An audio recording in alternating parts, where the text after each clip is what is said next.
गर्मी में रसोई के नीचे बहुओं का सीक्रेट स्विमिंग पूल। दोपहर की चिलचिलाती धूप पूरे शहर को झुलसा रही है।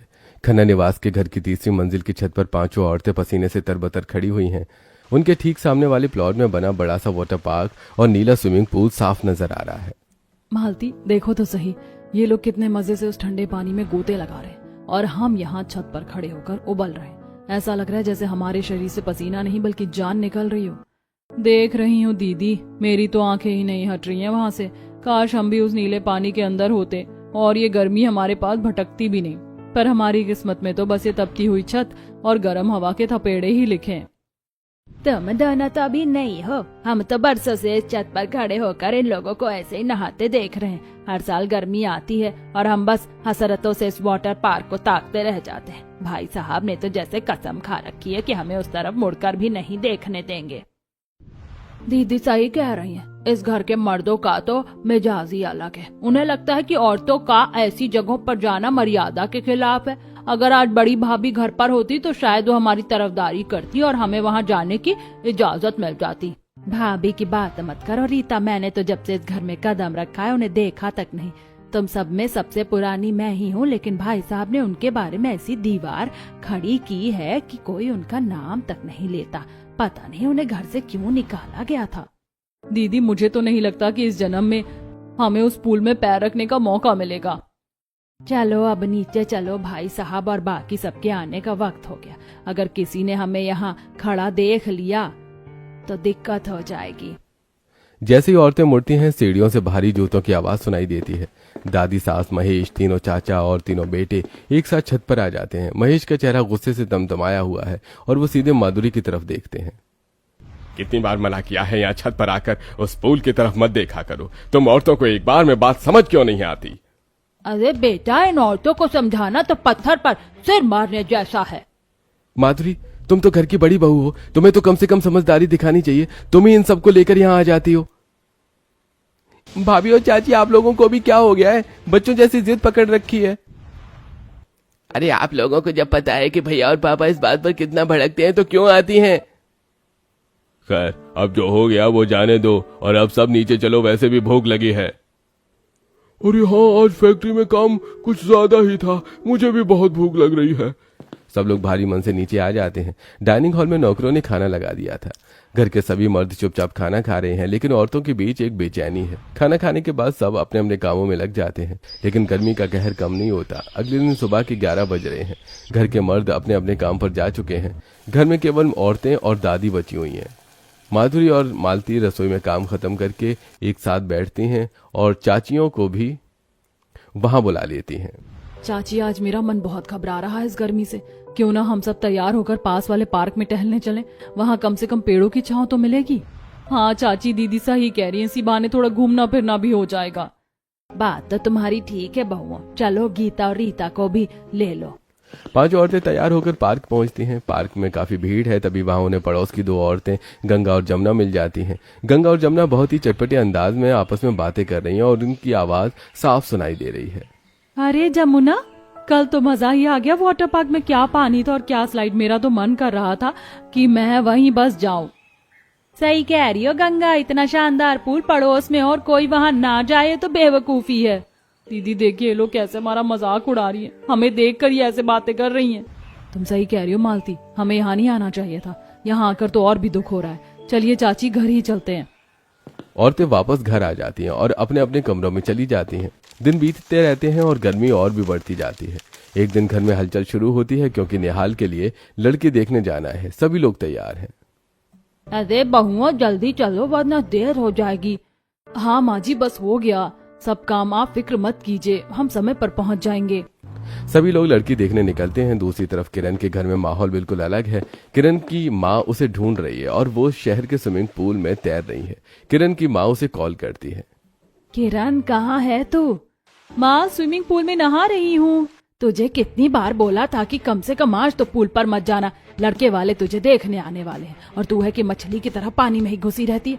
दिन भर बिता दिया तूने वहाँ, अब तो आजा। माँ, आप भी कितनी चिंता करती हैं, मैं बस 5 मिनट में आ जाऊंगी। फोन रखने के बाद किरण की माँ किरण के पिता से, इस लड़की ने तो पूल में नहा नहा कर नाक में दम कर रखा है। अरे हमारी बेटी को नहाना पसंद है तो अच्छी बात है, और मैंने जो रिश्ता उसके लिए ढूंढा है वो तो उसके लिए जन्नत है। उनके घर के ठीक पीछे ही तो एक बड़ा सा स्विमिंग पूल और वाटर पार्क है। किरण तो वहाँ रोज मजे से नहाया करेगी, इसलिए मैंने उस घर को चुना है। हाँ, ये तो आपने बहुत अच्छा किया। हमारी बेटी को तो पानी के बिना चैन ही नहीं पड़ता। अगर ससुराल में भी उसे ये सुख मिल गया तो वो खुश रहेगी। थोड़ी देर बाद मेहमान आ जाते हैं। किरण तैयार होकर बाहर आती है और मेहमानों का स्वागत करती है। महेश और निहाल किरण को देखते ही पसंद कर लेते हैं। शादी की तारीख तय हो जाती है और कुछ ही हफ्तों में शादी संपन्न हो जाती है। किरण विदा होकर अपने ससुराल आ जाती है। फिर गृह प्रवेश होता है। अगले दिन सुबह किरण तैयार होकर अपने चाची सास के पास आती है। चाची जी प्रणाम। मेरी पहली रसोई है तो आज क्या क्या बनाना है आप बस बता दीजिए, मैं सब कुछ बड़ी प्यार से बनाऊंगी। और हाँ, काम खत्म करने के बाद क्या हम सब स्विमिंग पूल चलेंगे? Swimming pool? बहू तुम ये क्या कह रही हो? तुम्हें शायद किसी ने बताया नहीं कि इस घर में स्विमिंग पूल का नाम लेना भी मना है। वहाँ जाने की तो बात ही छोड़ दो। क्या? पर चाची मेरे पिताजी ने तो मुझे बताया था कि घर के पीछे ही पूल है और मैं वहाँ रोज नहा सकती हूँ। बहू, इस घर के मर्दों का नियम बहुत सख्त है। हम औरतों को घर के बाहर जाने की तो आजादी है, लेकिन उस स्विमिंग पूल की तरफ आंख उठाकर देखने की भी मनाही है। हाँ किरण, यही इस घर का कड़वा सच है। हम सब भी रोज उस पानी को देखकर तरसते हैं, लेकिन किसी की हिम्मत नहीं होती कि भाई साहब के खिलाफ जाकर वहाँ पैर भी रख सके। ये तो बहुत गलत बात है। मुझे लगा कि यहाँ आकर मेरी गर्मी की सारी परेशानियां खत्म हो जाएंगी, लेकिन यहाँ तो कुएं के पास रहकर भी पानी पीना मना है। किरण पहली रसोई का खाना बनाती है। खाना बहुत स्वादिष्ट बना है। सब बैठकर खाना खा रहे हैं, दादी माँ किरण की तारीफें करते हुए। बहू, तुमने तो कमाल कर दिया, खाना बहुत अच्छा बना है। खाना खाने के बाद दादी माँ सोने के कंगन किरण को देते हुए, यह तो मेरी तरफ से ये सोने के कंगन। तुम इस घर में खुशियों की सौगात लेकर आई हो। बस ऐसे ही सबको प्यार से खिलाती रहना और घर का मान बढ़ाना। शुक्रिया माँ जी, आपकी तारीफ सुनकर अच्छा लगा। रात को निहाल अपने कमरे से किरण से, किरण तुम आज उदास क्यों लग रही हो? सब तुम्हारी तारीफ कर रहे हैं, तुम्हें तो खुश होना चाहिए। देखो दादी ने तुम्हें कितने महंगे कंगन दिए हैं। क्या तुम्हें ये सब पसंद नहीं आया? मुझे ये सोना चांदी नहीं चाहिए। मेरे लिए तो स्विमिंग पूल में नहाना ही असली सोना है। मैंने इसी उम्मीद में शादी की थी कि वहाँ रोज नहाऊंगी, पर यहाँ आकर पता चला कि वो तो मना है। देखो किरण, जो घर का नियम है वो सबके लिए है। मैं पापा और भैया के खिलाफ नहीं जा सकता। तुम्हें अब इस माहौल में ढलने की कोशिश करनी चाहिए। किरण खुद को नॉर्मल रखने की कोशिश करती है। ऐसे ही दिन बीत रहे थे और किरण उदास रह रही थी। एक दिन किरण अपने कमरे में उदास बैठी थी, तभी माधुरी और मालती उसके पास आती हैं और, किरण उदास मत हो, चलो मैं तुम्हें छत पर ले चलती हूँ। हम तैर नहीं सकते तो क्या हुआ, देखकर ही मन बहला लेंगे। घर के मर्द और दादी माँ बाहर गए हैं, अभी कोई हमें नहीं रोकेगा। हाँ किरण चलो, जब हमारा मन बहुत बेचैन होता है तो हम बस वहाँ खड़े होकर कल्पना कर लेते हैं कि हम भी उस ठंडे पानी के अंदर हैं। सब औरतें छत पर जाती हैं और नीचे पूल में लोगों को मस्ती करते देखती हैं। किरण का मन और भी ज्यादा तड़पने लगता है। दीदी, मेरा तो मन कर रहा है कि मैं यहीं से छलांग लगा दूं। ये पानी मुझे अपनी तरफ खींच रहा है। आप लोग कैसे बर्दाश्त कर लेती हैं ये सब? मुझसे तो एक पल भी यहाँ खड़ा नहीं हुआ जा रहा।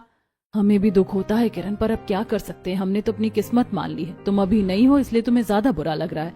धीरे धीरे तुम भी हमारी तरह चुप रहना सीख जाओगी। थोड़ी देर बाद सभी नीचे आ जाते हैं और फिर किरण अपने कमरे में जाकर अपनी माँ को फोन लगाती है। वो फोन पर रोने लगती है और अपनी माँ को सारी बात बताते हुए, माँ, मैं यहाँ नहीं रह सकती। यहाँ सब कुछ बहुत अजीब है। मुझे उस पूल में जाने की परमिशन नहीं है। पापा ने मुझसे झूठ क्यों बोला कि मैं वहाँ रोज नहा पाऊंगी? यहाँ तो छत पर खड़ा होना भी एक बड़ी सजा जैसा लगता है। बेटा, तुम वहाँ की बहू हो, तुम्हें एडजस्ट करना होगा। क्या हुआ अगर पूल में नहीं नहा सकती? क्या जो लोग पूल में नहीं नहाते उनकी जिंदगी खत्म हो जाती है? माँ, आप नहीं समझेंगी। मेरी तो जिंदगी ही पानी है। यहाँ तो जैसे मेरा दम घुट रहा है। किरण फोन रख देती है और सोच में डूब जाती है। समय बीतता रहता है लेकिन उसकी उदासी कम नहीं होती। वो रोज रसोई की खिड़की से उस पूल को दूर से निहारती रहती है। एक दिन वो रसोई में दूध उबाल रही थी और उसका ध्यान खिड़की के बाहर उसी पूल पर था। अचानक दूध की पतीली हाथ से फिसल जाती है। अरे, ये क्या हो गया? सारा दूध फर्श पर गिर गया। लेकिन ये दूध जा कहाँ रहा है? ये तो टाइल्स के बीच में समाता जा रहा है, जैसे नीचे कोई गड्ढा हो। किरण झुककर फर्श को देखती है। दूध फर्श पर फैलने के बजाय तेजी से नीचे की तरफ जा रहा था। वो बाल्टी से पानी डालकर फर्श को साफ करने की कोशिश करती है, लेकिन पानी भी वैसे ही गायब हो जाता है, जिसे देखकर किरण, ये टाइल्स तो खोखली लग रही है, जैसे फिल्मों में गुप्त रास्ते होते हैं। ये भी कुछ वैसा ही लग रहा है। क्या यहाँ नीचे कोई तहखाना है? मुझे इस बारे में पता लगाना ही होगा, पर अभी नहीं। जब सब सो रहे होंगे तब देखूंगी। ऐसा कहकर किरण फिर से काम में लग जाती है।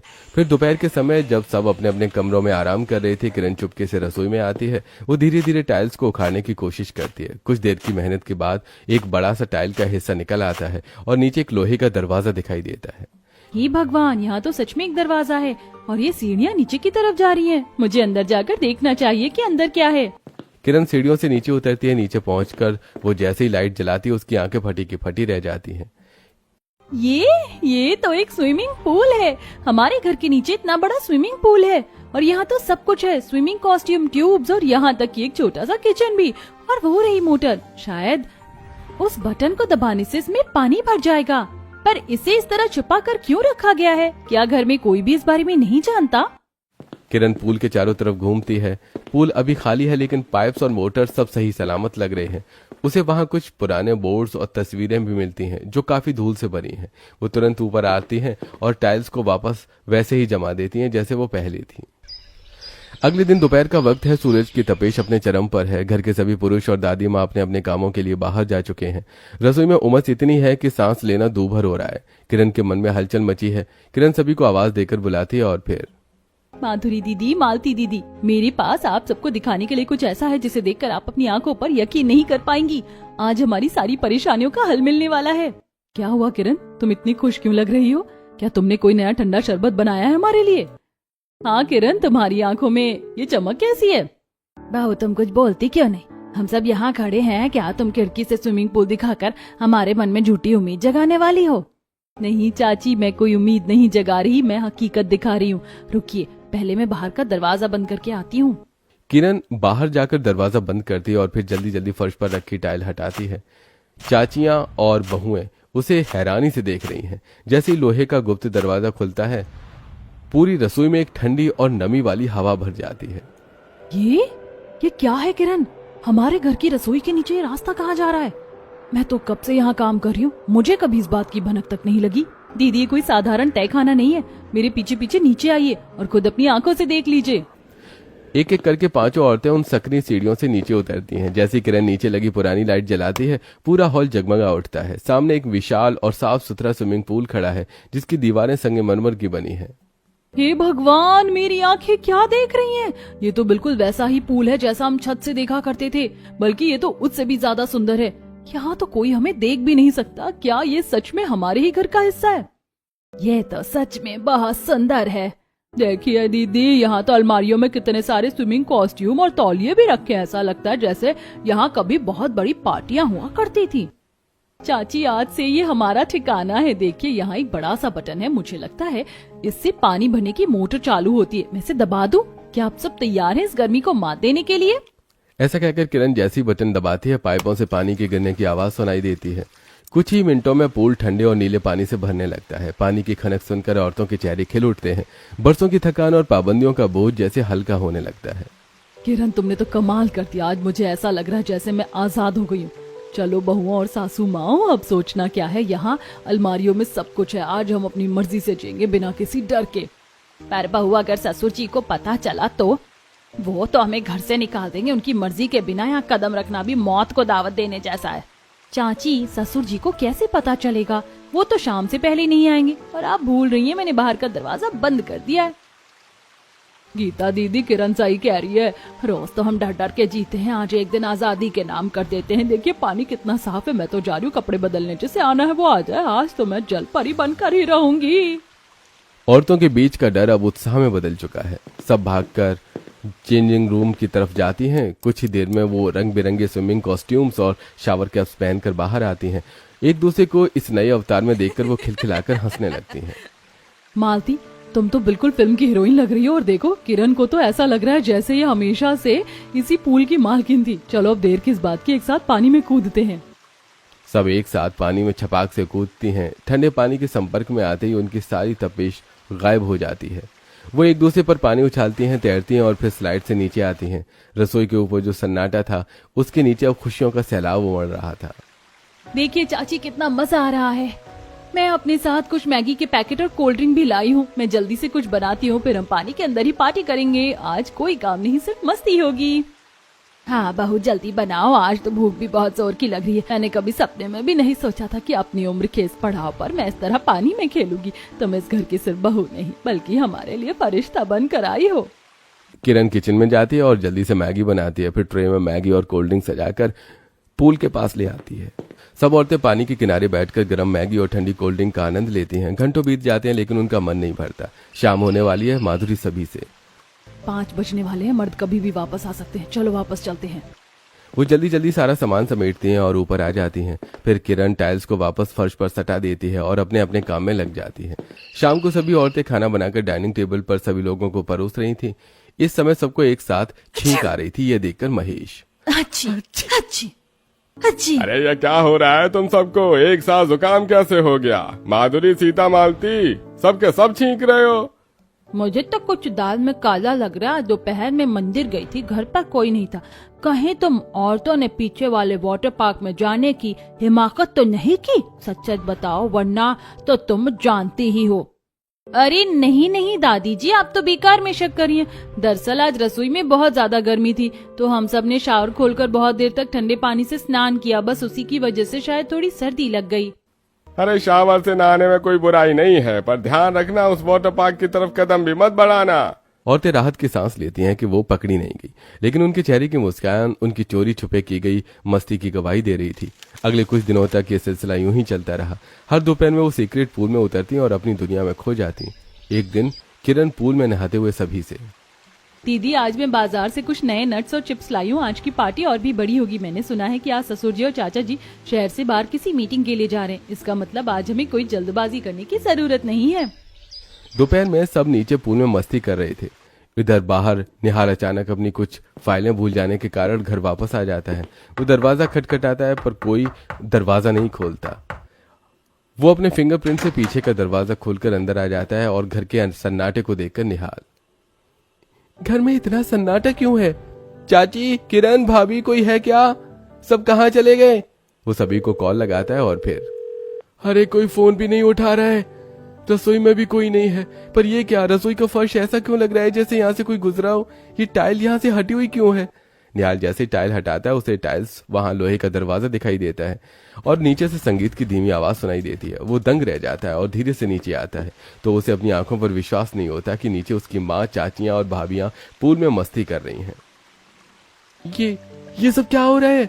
हमारे घर के नीचे स्विमिंग पूल और आप सब यहाँ क्या कर रही हैं? पापा को इस बारे में पता है? देखो तुम्हें ये सब पता चल गया है पर तुम्हें चुप रहना होगा। अगर तुमने किसी को बताया तो हम सबको घर से निकाल दिया जाएगा। क्या तुम मेरे और चाचियों की खुशी के लिए इतना नहीं कर सकते? किरण, मैं तो हैरान हूँ कि घर में ऐसा कुछ था और मुझे खबर तक नहीं हुई। पर आप सब इतनी खुश लग रही हैं। ठीक है, मैं किसी को नहीं बताऊंगा, लेकिन मेरी एक शर्त है, मुझे भी इस पार्टी में शामिल होना है। मुझे भी बहुत गर्मी लग रही है। अरे वाह, हमारा एक और साथी मिल गया। चलो बेटा तुम भी आ जाओ, पर याद रखना अगर तुम्हारे पापा को पता चला तो हम सबके साथ तुम्हारी भी शामत आएगी। आज से तुम हमारे सीक्रेट ग्रुप के सदस्य हो। अब निहाल भी उनकी टोली में शामिल हो गया था। किरण और निहाल एक साथ स्विमिंग पूल में एंजॉय कर रहे थे और दोनों एक दूसरे से प्यार भरी बातें कर रहे थे। ऐसे दिन बीतते हैं और उस स्विमिंग पूल पर पार्टियां होती रहती हैं, लेकिन खुशियों के इस महल पर खतरे के बादल मंडरा रहे थे। एक दिन महेश समय से पहले घर लौट रहे थे और उनकी नजर घर के बाहरी ड्रेनेज पाइप पर पड़ती है। अरे भाई, इतना सारा पानी बाहर सड़क पर क्यों बह रहा है? ये तो वही पाइप है जो मैंने सालों पहले बंद करवा दिया था। इसका मतलब नहीं हो सकता। क्या किसी ने उस तहखाने का दरवाजा ढूंढ लिया है? अरे मुझे अभी जाकर देखना होगा। महेश अपने तीनों बेटों और तीनों भाइयों के साथ गुस्से में लाल पीले होकर घर के दरवाजे पर आता है। आवाज देने पर भी जब कोई दरवाजा नहीं खोलता तो वो पीछे के दरवाजे से फिंगरप्रिंट लगाकर अंदर आ जाता है। यह सब देखकर निहाल, किरण और चाचियों को फोन लगाने की कोशिश करता है, लेकिन संगीत की वजह से कोई भी फोन नहीं उठाता। वो सब सीधे रसोई की तरफ बढ़ते हैं और दरवाजा खुला देखकर हैरान रह जाते हैं। वो सभी लोग नीचे उतरते हैं और महेश गुस्से से, अरे भाई रुक जाओ सबके सब। मेरे मना करने के बावजूद तुम लोगों ने इस जगह को फिर से खोलने की हिम्मत कैसे की? पिताजी हम तो बस थोड़ी राहत चाहते थे। ये हमारा घर है और ये पूल भी हमारा है। हमने कोई गलत काम नहीं किया है। आप इतना गुस्सा क्यों कर रहे हैं? तुम नहीं जानती किरण, तुम कुछ नहीं जानती। इस पानी के नीचे क्या दफन है ये सिर्फ मैं, मेरे तीनों भाई और मेरे दोनों बेटे जानते हैं। तहखाने के अंदर का माहौल अब पूरी तरह से बदल चुका है। ठंडे पानी की चमक अब ससुर जी के चेहरे के साए में फीकी पड़ गई है। मैंने इस जगह को ईंट पत्थर और टाइल्स के नीचे इसलिए दबाया था ताकि इस घर की मर्यादा बची रहे, पर तुम लोगों ने मेरी उस मेहनत को मिट्टी में मिला दिया। पिताजी, आप मर्यादा की बात कर रहे हैं या अपनी किसी पुरानी जिद की? हम यहाँ सिर्फ इस जानलेवा गर्मी से बचने आए थे। क्या अपनी बहुओं और बेटों को खुश देखना मर्यादा के खिलाफ है? हमें सच बताइए कि आप इस पूल से इतनी नफरत क्यों करते हैं? चुप रहो बहू, तुम्हें अभी इस घर में आए कुछ ही दिन हुए हैं। तुम इस खानदान के इतिहास के बारे में कुछ नहीं जानती। मेरी चुप्पी को मेरी कमजोरी मत समझो। आज तुमने ये दरवाजा खोला है जिसे मैंने अपनी यादों से भी मिटा दिया था। रुक जाओ बेटा, बस बहुत हो गया। अब और कितना छुपाओगे? आज इन बच्चों ने वही किया है जो कभी इस घर की रूह हुआ करती थी। किरण ने सच पूछा है, उसे और इस घर की बाकी बहुओं को सच जानने का पूरा हक है। अगर आज तुमने सच नहीं बताया तो ये दीवारें तुम्हें कभी माफ नहीं करेंगी। माँ, आप क्या कह रही हैं? क्या आप चाहती हैं कि मैं फिर से वही सब याद करूं? उस पुल की हर एक टाइल मुझे मेरी हार और उसकी बेवफाई की याद दिलाती है। आज मैं सब बताऊंगी बहुओं। ये जो तुम आज स्विमिंग पूल देख रही हो, इसे सालों पहले सुप्रिया के लिए बनवाया गया था, जो तुम्हारी सासू माँ थी। उसे पानी से बहुत लगाव था। दादी माँ की आंखें नम हो जाती हैं और वो एक पुरानी दीवार की तरफ देखने लगती है जहाँ कभी सुप्रिया की तस्वीर हुआ करती थी। घर के मर्द और औरतें सब अपनी जगह पर पत्थर की मूर्त बने खड़े हैं। 23 साल पहले की बात है। उन दिनों सुप्रिया घर की देखभाल के साथ साथ अपने 3 छोटे देवरों और अपने बच्चों को पाल रही थी। घर में बड़ी रौनक हुआ करती थी। महेश अपनी पत्नी की हर जिद पूरी करता था। वो लॉकडाउन का समय था। एक दिन सुप्रिया महेश से झगड़ रही थी। महेश, मुझे ये सब कुछ नहीं पता, लॉकडाउन हो या कुछ और, लेकिन मुझे हर हाल में स्विमिंग पूल पर नहाना है। तुम तो जानते ही हो कि मैं स्विमिंग पूल में नहाए बिना नहीं रह सकती। इस गर्मी में स्विमिंग पूल मेरे लिए मेरी सांसों जितना जरूरी है। देखो सुप्रिया, लॉकडाउन में बाहर जाने की परमिशन नहीं है, लेकिन तुम चिंता मत करो। मैं जल्दी ही एक अंडरग्राउंड स्विमिंग पूल बनवाऊंगा और फिर तुम उसमें जी भर कर नहाना। अब तो खुश? Mahesh, I love you. सचमुच तुम मुझे बहुत प्यार करते हो। महेश बेटा, तेरे पिताजी ने काफी सालों पहले इसी घर के नीचे एक तहखाना बनवाया था, तो इस तहखाने में अपना स्विमिंग पूल बनवा ले। और फिर महेश ने घर के नीचे के तहखाने में ये पूल बनवाया, लेकिन एक दोपहर यहाँ कुछ ऐसा हुआ जिसने सब कुछ तबाह कर दिया। क्या हुआ था दादी माँ? हमें पूरा सच जानना है, चाहे वो कितना ही कड़वा क्यों ना हो। उस वक्त शहर में लॉकडाउन था और घर से बाहर निकलना सख्त मना था। सुप्रिया अक्सर कॉलोनी वालों को अपने पूल पर बुलाकर पार्टी किया करती थी। महेश को भी इस बात से कोई एतराज नहीं था। एक दिन पूल पर पार्टी चल रही थी और महेश वहाँ नहीं था। अचानक महेश जब पूल में आया तो राघव पूल के अंदर नहाते हुए सुप्रिया को किस कर रहा था और सुप्रिया ने उसे बाहों में जकड़ रखा था। तभी महेश वहाँ आ गया और क्या हो रहा है ये सब? बंद करो ये तमाशा। महेश की बात सुनकर भी सुप्रिया ने राघव को नहीं छोड़ा और वो उसे पूल से बाहर ले आई। महेश और भी गुस्से में आ गया और बोला, सुप्रिया, मैंने तुमसे सच्चा प्यार किया और तुमने मेरे प्यार का मजाक राघव के अफेयर करके उड़ाया। निकल जाओ मेरे घर से और आज के बाद कभी इस घर की तरफ पलट कर मत देखना। तुम गलत समझ रहे हो, मेरी बात तो सुनो। महेश ने कोई बात नहीं सुनी और धक्के देकर सुप्रिया को निकाल दिया। साथ ही उसने बाकी सबको भी वहां से जाने के लिए कहा और उस पूल के दरवाजे को हमेशा के लिए बंद कर दिया। निहाल उस समय बहुत छोटा था, लेकिन बाकी भाई और बेटे समझदार थे। महेश ने उन सबसे कहा, तुम सबने अपनी आंखों से देखा कि इस घर की औरत ने पूल पार्टी करके कैसे मेरे मन और मेरी इज्जत का तमाशा बनाया। आज के बाद सभी लोग कसम खाओ कि इस घर की औरतों को कभी कोई भी पूल पार्टी नहीं करने देंगे। और उसके बाद जो हुआ वो तुम सभी जानते हो। पूल को फिर से बंद कर दिया गया और उस घर में एक बार फिर से उदासी पूरी तरह से छा गई। ऐसे ही दिन गुजर रहे थे और सभी औरतें उदास होकर घर संभाल रही थी। एक दिन घर के मर्द काम पर गए थे और घर की औरतें एक कमरे में बैठकर बात कर रही थी। तभी किरण सभी से कहती है, शायद हमारी किस्मत में पूल पार्टी उतने ही दिनों की थी। सासू माँ ऐसा कर सकती है, मुझे यकीन नहीं आता। क्या मैं उनकी फोटो देख सकती हूँ? वैसे तो भाई साहब ने भाभी की कोई भी फोटो घर में नहीं रखी है। हाँ, लेकिन मुझे एक बार सफाई करते हुए उनकी एक पुरानी फोटो मिली थी। दादी माँ ने बताया था कि ये भाभी है, मैंने उसे संभाल कर रख दिया था। मैं अभी दिखाती हूँ। रीता अलमारी से फोटो निकाल कर सभी को दिखाती है। फोटो देखकर किरण चौंक जाती है और कहती है, अरे ये तो सुप्रिया आंटी हैं, अरविंद अंकल की बेटी। ये लोग हमारे फैमिली फ्रेंड हैं और मैं इनको बहुत अच्छे से जानती हूँ। लेकिन सुप्रिया आंटी तो बहुत सुलझी हुई हैं और अच्छी इंसान हैं। उन्हें देखकर नहीं लगता कि वो कभी ऐसा कर सकती हैं। एक बार हमें उनसे मिलकर बात करनी होगी। शायद हमें जो पता है वो पूरा सच नहीं है। अगले दिन शॉपिंग के बहाने सभी औरतें निकलती हैं और सुप्रिया के घर पहुंचती हैं और उसे सारी बातें बताती हैं। सुप्रिया यह सब सुनकर बहुत खुश होती है। वो सभी लोगों को गले लगा लेती है और फिर किरण कहती है, माँ जी, मैं ये कभी नहीं मान सकती कि आपने ऐसा कुछ किया होगा। आखिर क्या हुआ था उस दिन जिसने हर किसी की जिंदगी को बदल कर रख दिया? वो एक गलत फहमी थी। तुम्हारे ससुर ने मुझे अपनी सफाई देने का मौका नहीं दिया। हमारे स्विमिंग पूल में किसी को भी शराब पीने की परमिशन नहीं थी, लेकिन उस दिन राघव चोरी से शराब ले आया था और उसने बहुत शराब पी रखी थी। उसे तैरना नहीं आता था, इसीलिए वो पानी में नहीं उतरता था। लेकिन शराब पीने के बाद वो मुझे घूरने लगा और अचानक वो पूल के गहरे पानी में गिर गया और डूबने लगा। मैं उसे बचाने के लिए पानी में कूदी। मैं उसे निकालकर बाहर की तरफ लाने लगी। पूल के किनारे आकर उसने मुझे पकड़ लिया और मुझे चूमने लगा। उसी समय महेश वहां आ गया और उसने सब कुछ देख लिया। पिताजी, एक गलत फहमी ने आपकी पूरी जिंदगी उजाड़ दी। उन्होंने सिर्फ सासू माँ को नहीं खोया, बल्कि अपने बच्चों से उनकी माँ और उस घर से उसकी खुशियां भी छीन ली। लेकिन अब आपको हमारे साथ चलकर अपनी सच्चाई पिताजी को बतानी ही होगी।